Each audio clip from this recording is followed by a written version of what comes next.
For Module 2, we're going to be talking about how we can set up course pages and our course so that it's easy navigation, that it's simple to follow.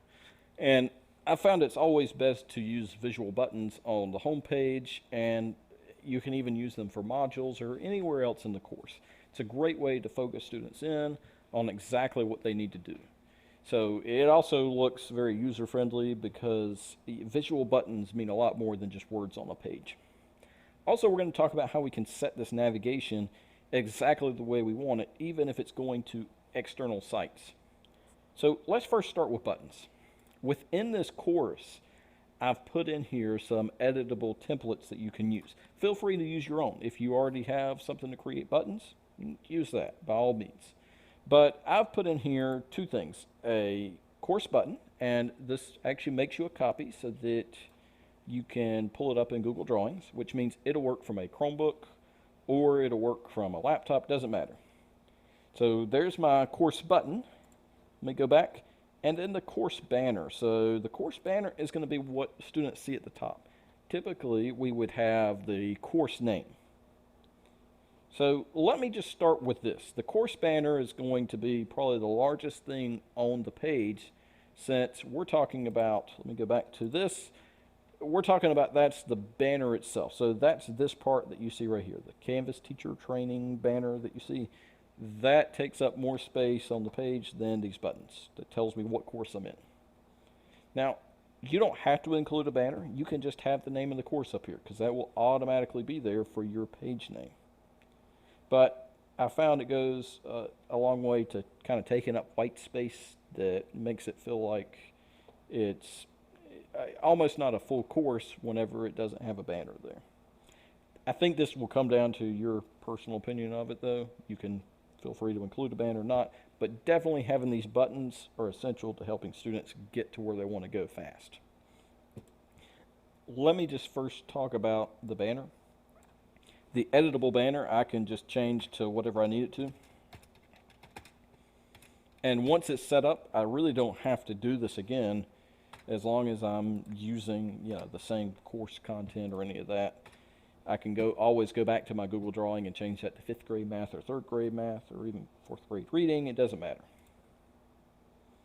I'm going to go ahead and extend this, and then let's say I want to change the picture that I have there, because I just want it to look a little bit different. I can always take that out, and I can either go and copy and paste from Google, or I can do the same thing here where I search the web, and let's just say I want to find math images, and I want to use that one. So what it's going to do is put my image in, I just resize it, and there we go. I've now got my banner. All I've got to do to use it in Canvas is go to File, and then I'm going to download it as a JPEG. It's going to ask me to save it.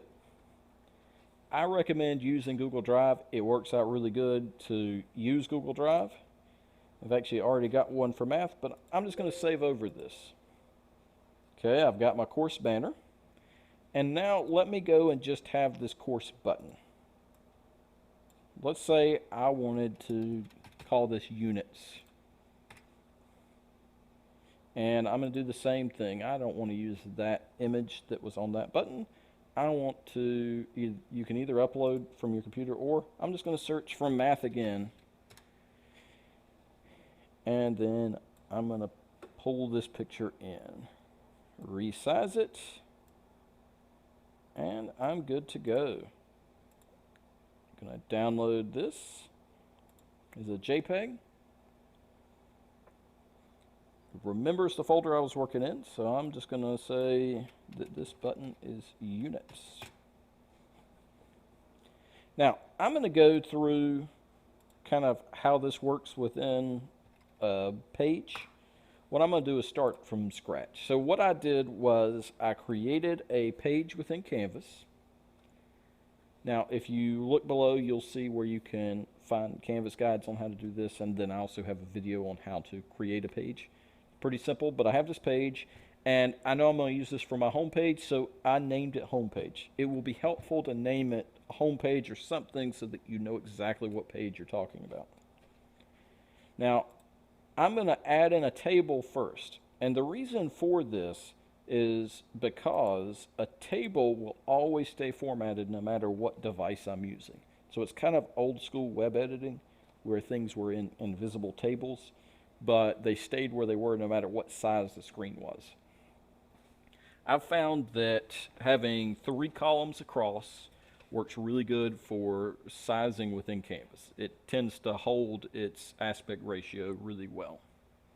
And what I mean by that is it doesn't look super small or super large when we're going through and clicking on different screens. Also, it doesn't tend to rearrange my buttons, because if I have too many buttons across, what it'll do is just start bumping it down the page and throw off the way it looks. Now, I'm going to start with the banner. I always like to include it within the table so that it's all together. What I'm going to do is I'm going to go over here to this table button, and for these cells, I want to merge these cells. So now I have one big long cell going this way. I'm going to go over here to images, and I'm going to upload a new image.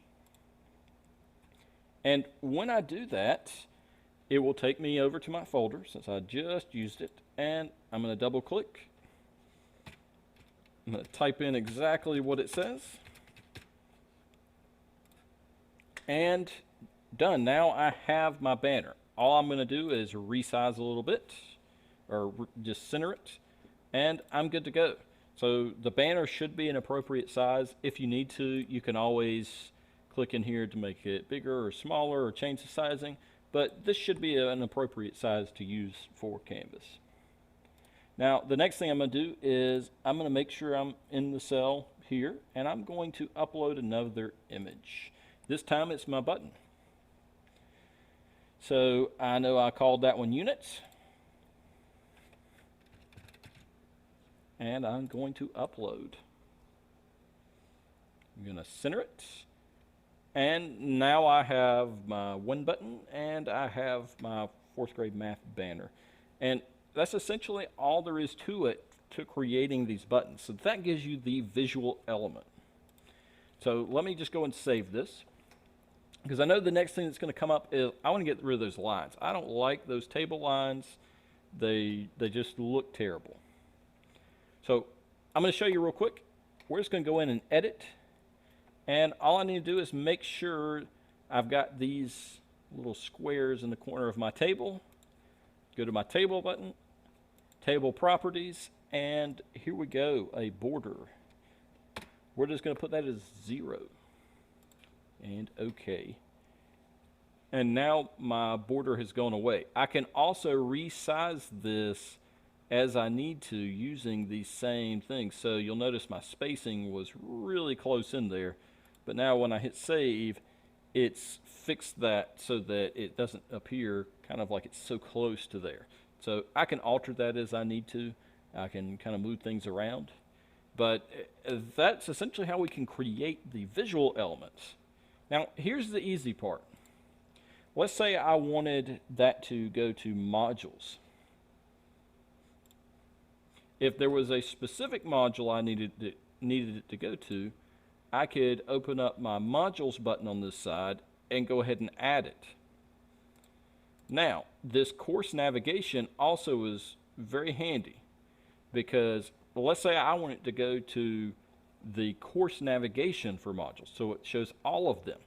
I can go over here and just click modules, save, and then I'm done. I've just added in my navigation for that button. So when I click on this button, it's going to send me to modules for that course. Now, here's the final piece of creating a visual homepage. We have to know when I hit the home button, I want it to go to that home page.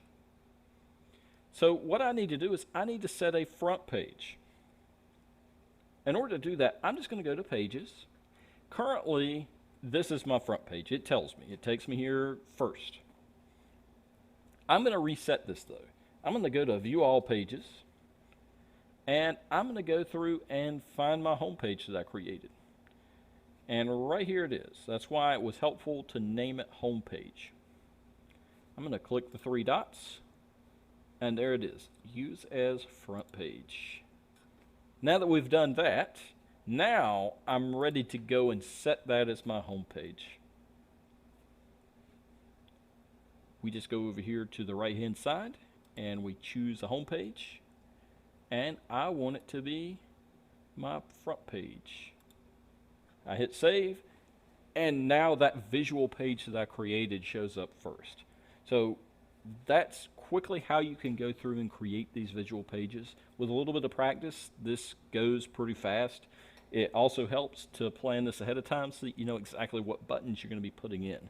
That saves a lot of time of looking and trying to figure out exactly what you need when you're creating it.